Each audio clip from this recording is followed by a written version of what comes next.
I'm Sonya Morton Firth, and you're tuned in to the Sonya Morton Firth Show.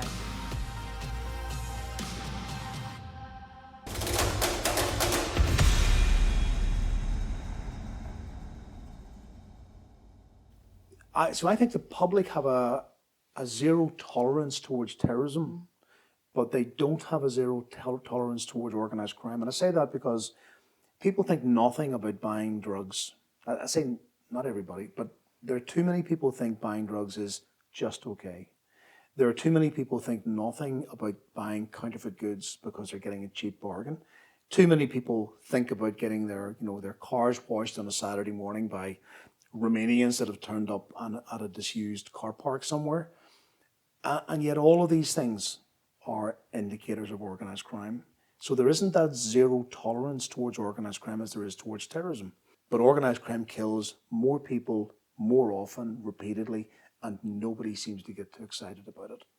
What sort of figures are we talking about? I'd say on the organised crime side, 'cause we hear the figures on the news if someone's, if a terrorist has blown up. So last year in Northern Ireland, we lost 190 people because of drugs.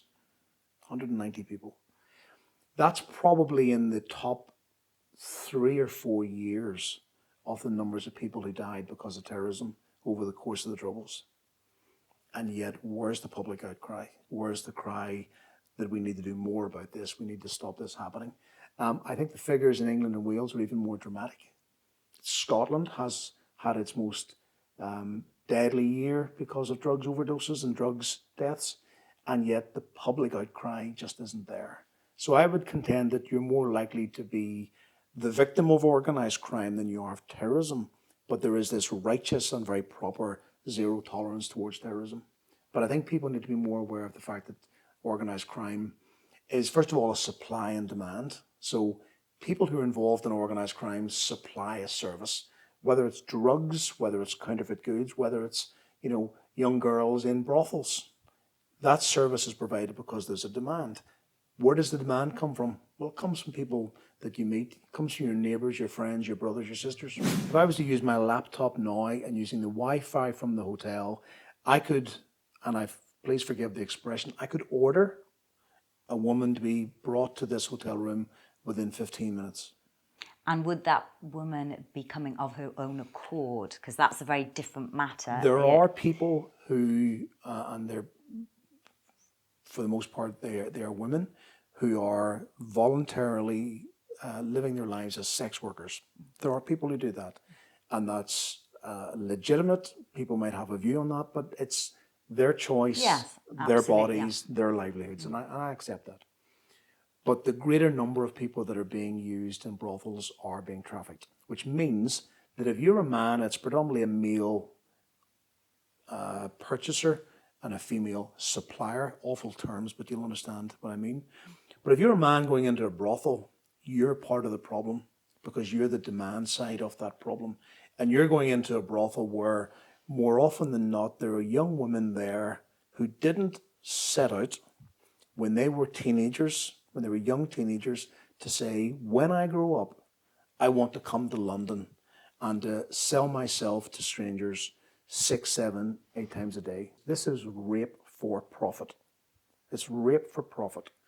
Young women are being raped repeatedly on a daily basis in rented accommodation, in hotel rooms, in other premises, on a daily basis, almost in every town, city, and village around the countryside.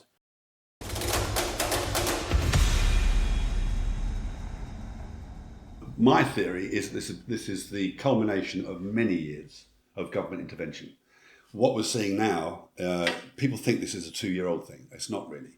This is just the culmination of stuff that's been going on probably since the war, where the state has increasingly taken an active role in how you lead your life, what you eat, how much exercise you should have, how to stand at the ATM, whether you can look at cigarettes. You either treat the population that you represent as adults or you treat them as children. And for years now, we have been treated like children and we've been infantilized, I think. And that's why you see so many idiots wearing masks, because they are so used to deferring to the state their own health, their own ability to think for themselves. They don't even question it anymore. So on the masks, and Fred, I will come to you, but Boris literally, as we speak now, today is the first day he's just brought masks back in as mandatory in certain shops. If I was to play devil advocate, and you said you don't wear masks, well, won't you be spreading your germs or your potential COVID if you have it? Well, I have been spreading germs since I was 12. But the germs, all kinds of germs. No, I think what's interesting is there's a piece from Dr. Hillary, which was recorded about a year ago, saying how pointless masks are. There was a massive teachers' conference, and they're all packed in a room together, having a lovely time. Not a single mask in sight. That's a teaching award. And that's the teaching awards. And those very same people will go back to their schools and tell the kids to wear masks. The whole thing is a complete and utter scam. It's theatre. And you see people walking into a restaurant with a mask on. Then they take the mask off when they sit down, and then they put it back on when they're at the toilet. I mean, come on. I mean, it makes no sense to me that they're saying you can wear it in pubs and restaurants because COVID isn't allowed there, obviously underage, but you have to wear it in Marks and Spencer's or the chemist. It just, for me, is COVID not coming into certain shops, or is it? It just doesn't make sense. There's a guy on Twitter. He was talking about a club he went to, and he had to wear a mask at the bar to order a drink, but then when you're on the dance floor, you take it off. Well, obviously COVID doesn't like dancing. In the same It's got two left feet. Yeah, exactly. For me, it's just think for yourself. Just think for yourself. Does it make sense to you? How do you think we can bring our society together? Actually, quite easily. I really do. Yeah. And it is literally, you make yourselves ungovernable and you don't comply. You just go, no, we're not doing that. It is as simple as that. Even just to make government look at themselves, because at the moment, if you comply, and I happen to think wearing a mask where it's not law it's a manifestation of your compliance. I happen to think that. People are welcome to disagree. That's my position. And I think you don't comply with when you go to a shop. If they say wear a mask, you just say no. And that is it. Because first of all, there's the science to support masks is it's very weak. And I think you need, as a society, as taxpayers, as citizens, the public, etc., we just need to go, okay, enough is enough. Let's draw a line under this and let's start again and have an adult conversation about what's going on. But if you continue this compliance, if you continue this subservience, which I think is exactly what it is, I think you're going to end up in a very dark place. I happen to think there's an awakening in a lot of people. I know you don't see it on the mainstream news, but the protests across the world now are quite extraordinary. Protesting in places where protests are illegal, like in Italy.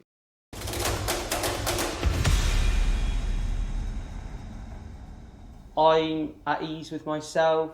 I've learnt about it and ways to help it, and obviously singing is the main reason that I've overcome the Tourette's and I've learnt to live with it. If we take you back to, say, the early days when you were suffering from the Tourette's, can you think of a low point that you were at? I think a low point for me would be, I remember having a really bad day at school, secondary school. It was actually just before I was diagnosed, but the Tourette's had already come out because it took a year to get the diagnosis. Oh, wow. So I was at school and obviously missing my sister, and I remember almost close to crying at school, and I was sat in an IT class, ICT or whatever it's called. And I had my headphones in because you weren't allowed to, but I always used to just try and get away with it. And I remember the teacher just went mental at me, and that was it. I completely lost it. I said, right, I've had enough, got my bag, and I left, and I just walked out of the school. And that was probably the lowest moment because I wasn't a naughty kid. I would never just walk out of school. I'd be scared of doing that. But yeah, I had enough. I'd come to the end of my tether and I left. And as soon as I got back, my mum and dad had obviously had a phone call from the school to say that I'd walked out. And I always remember, this brought it right back round for me. My dad was on the driveway giving me a round of applause. He was like, well done, Tom. He was like, I know your teachers have been giving you a load of jip and not understanding. He said, right, let's go back up there and give them what for. So yeah, he was always very supportive. And if I was having a down moment like that, he would understand, along with my mum, and they would bring it back round again and make, you know, a good outcome of it and understand me, whereas the teachers didn't. So that was my biggest difficulty. And the Tourette's had come out then, right? The Tourette's had certainly come out, yeah, quite badly, but obviously I hadn't had the diagnosis. So that was certainly my most difficult year, was going to appointment after appointment with a paediatrician and not actually having that diagnosis to say, this is what's wrong, this is what we can do. There was none of that at that time. And so for that 1 year, I was seen as the naughty kid at school. I was in a detention every day, and I literally had just had enough. You actually mentioned you found your purpose. Mm.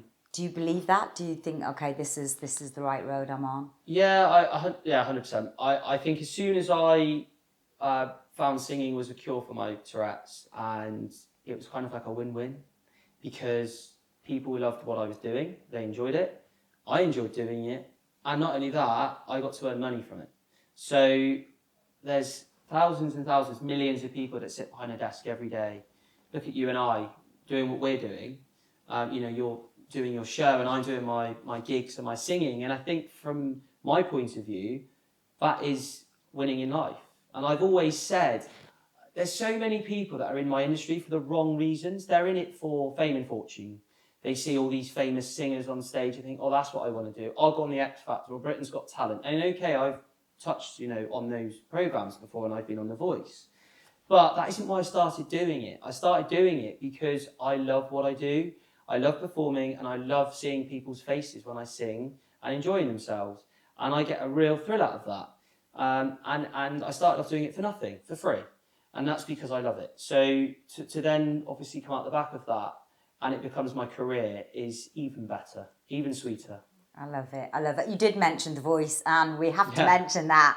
Now, Will.i.am described you, I think, as freaking awesome. I don't think I've got that right. What was that like? How was it like being on The Voice? Because you didn't get through. No. How did you feel? I did have a few issues. They were all great, but there was I suppose, disagreement with the song that I sing for the blind audition. The producers rang me one day and they said, hey, we've got a song, it's suit and tie Justin Timberlake, but it's a cover version that we found on YouTube, and the band have started learning it. And I said, well, I haven't heard it yet. So I listened to it.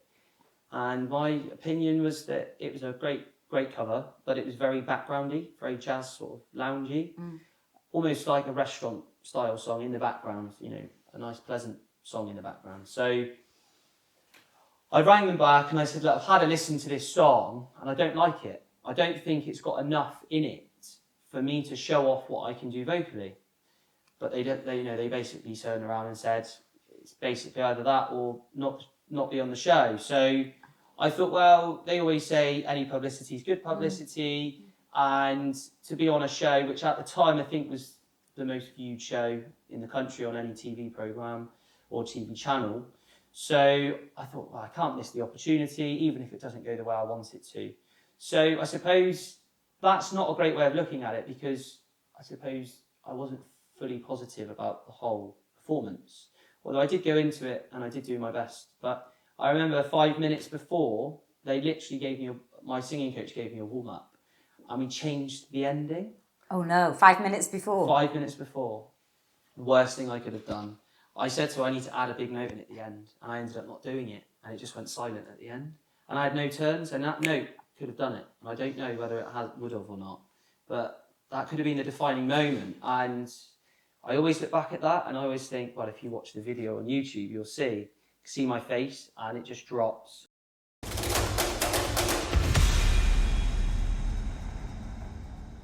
You are in control. You can attract into your life whatever you want, and whatever you do with what happens to you is up to you. So you're in control. I've got my own thing that I've worked out after 30 years that I call the science of success. Oh, really? There's only 3 things to do. Can you share them? I'll share them. Of course I will. The science of success. And it's guaranteed not to fail. But you see, once again, programming.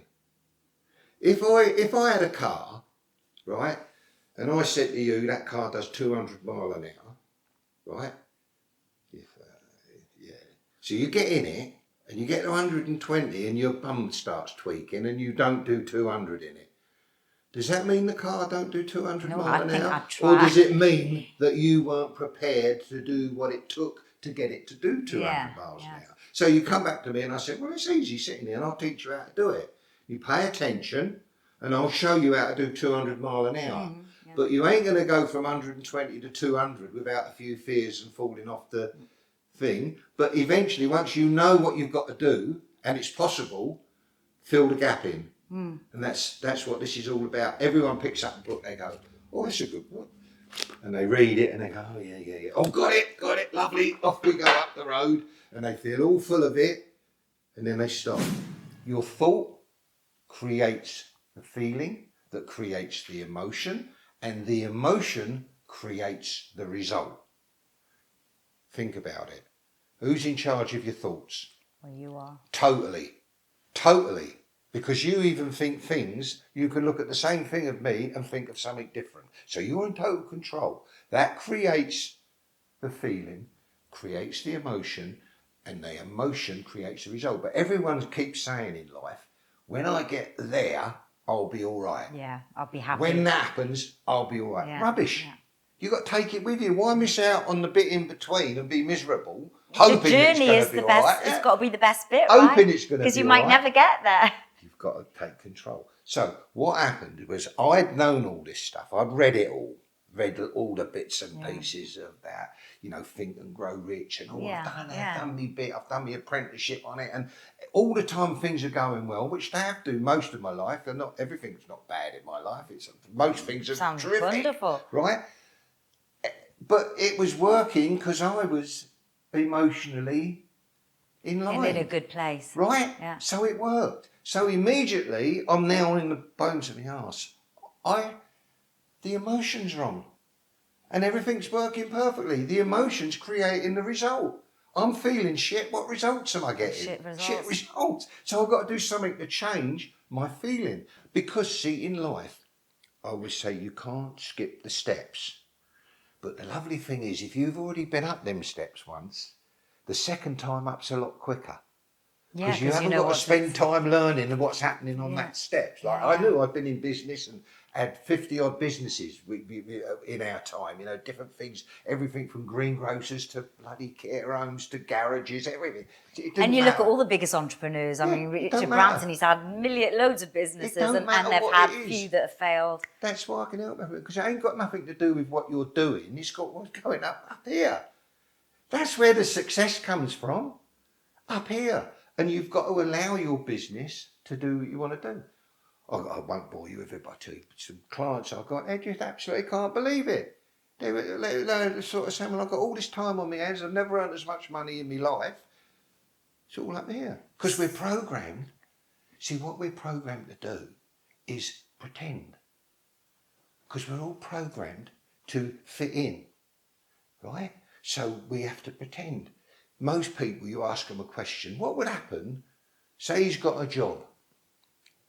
If you went home now, sat in your front room with your feet up with a newspaper and a cup of tea, and what would your wife think if she come in? Oh, I couldn't do that. Oh my God. Sugar mad. Why? If you've got your own business and you've done that. Now, if you haven't got the mindset that if you've got nothing to do, you can't go and sit in the front room with your feet up with a newspaper and a cup of tea, you lose.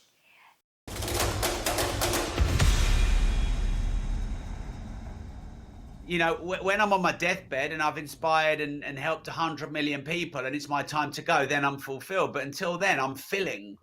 I am fulfilling, but I am not fulfilled. But that doesn't mean I'm empty. It just means I'm on the way and I've got lots more to do. So I'm a lucky person. I'm a grateful person. I'm probably one of the quite few people alive who loves what they do and do what they love and get to do that for a living and turn my passion into profession. That's, I feel very grateful, but I'm not successful because I'm not done, and I'm not fulfilled because I'm not finished. Do you ever look back though on everything that you've accomplished, which is huge? I mean, I read some of the list and just go, wow, fuck, I've done a lot with my life. I'm pretty awesome, right? I mean, you know, you've got a lot of people that you talk to. I mean, I'm a big follower of yours. I listen to your content. I was listening it today, walking along.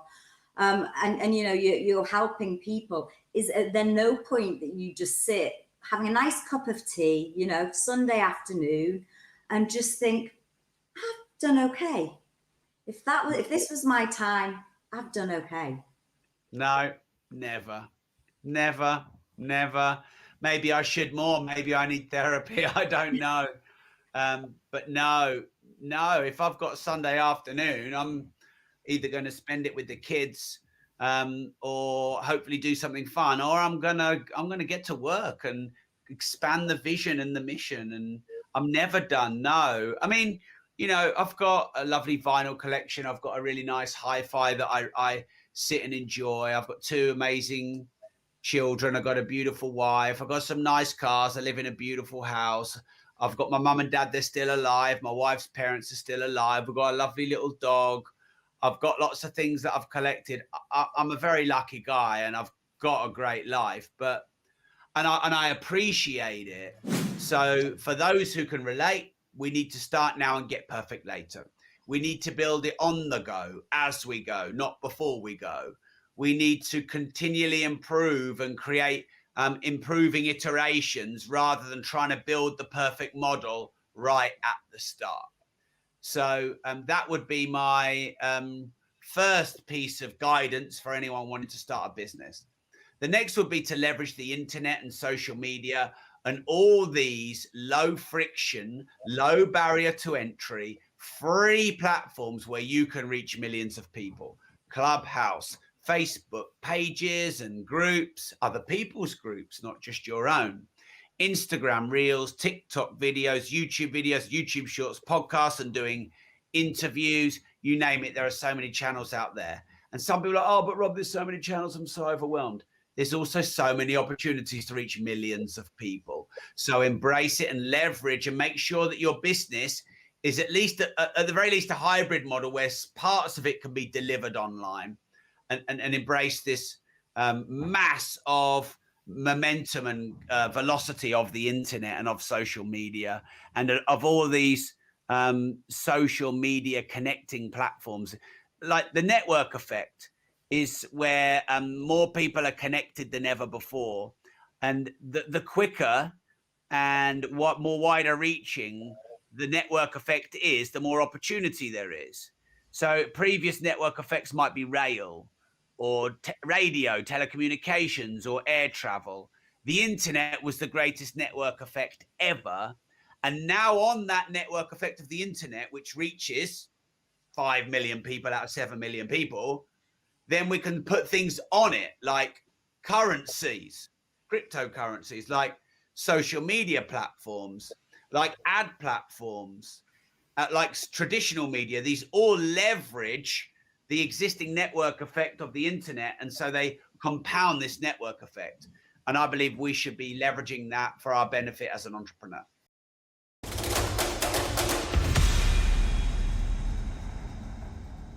I personally think that debt is a trap. And I see a lot of people, let's say, 19, 20, 21, 22, we all want the fancy car, so we get a car we can't afford. Yeah. Or we get a credit card and we buy clothes we don't need. And initially you have that high of owning those possessions, but eventually those possessions own you. Why?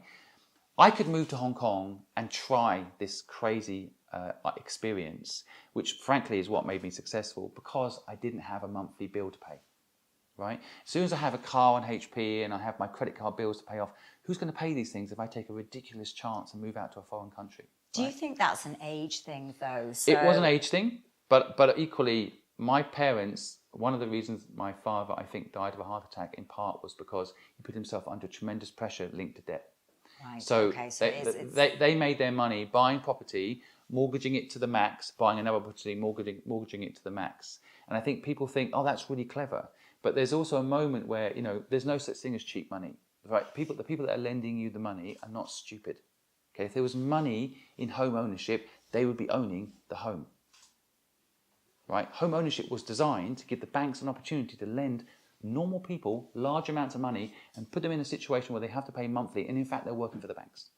Right? So do you not think there is a place? Look, we're sitting in a rented place Sure. at the moment, so Sure. I'm, and I own my home, by the way. So, yeah. so I have a reason for the cycle. And I think what I'm saying, when you're young, what I'm saying is, my view, my opinion is, when you're young, don't get into debt. Yeah. Give yourself as much chance to experience the world, travel, see other cultures, sleep on the sofa of a friend in Bangladesh, go and have a week in Hong Kong with meet a friend there.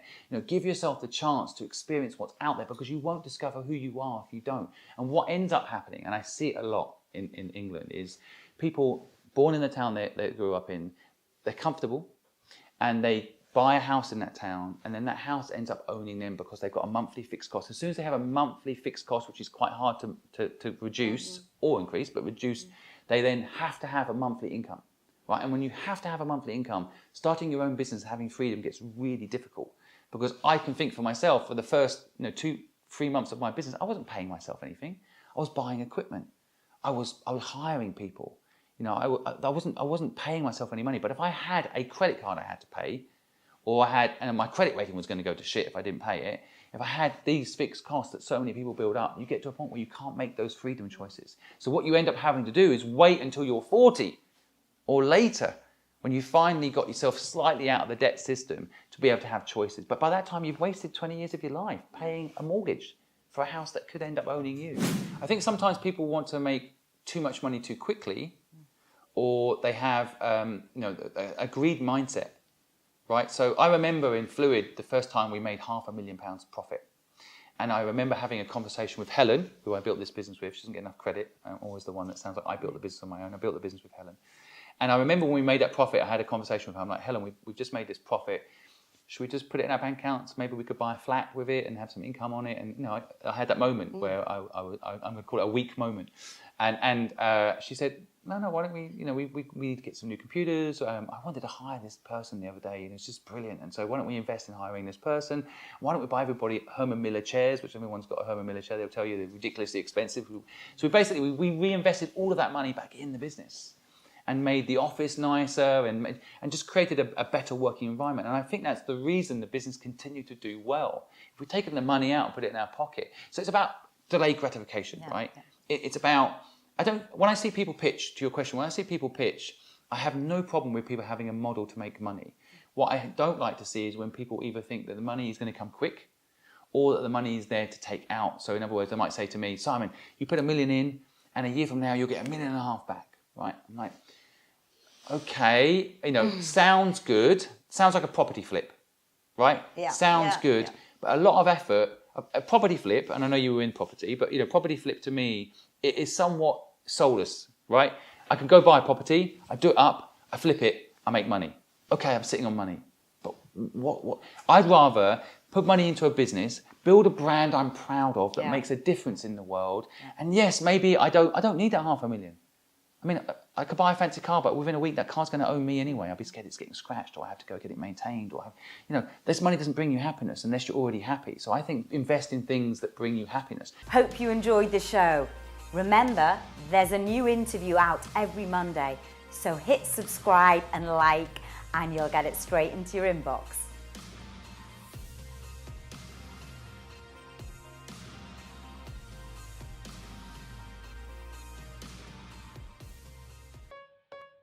I believe health is the greatest form of wealth we have, which is why I'm so excited to be partnered with Brother in Arms.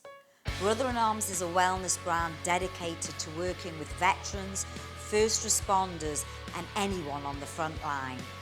Through their education, support, and premium CBD products, they help alleviate and restore the lives of those that have been affected by physical and mental trauma. Learn about the life-changing benefits and power of CBD. Join their community today. Hit the link below.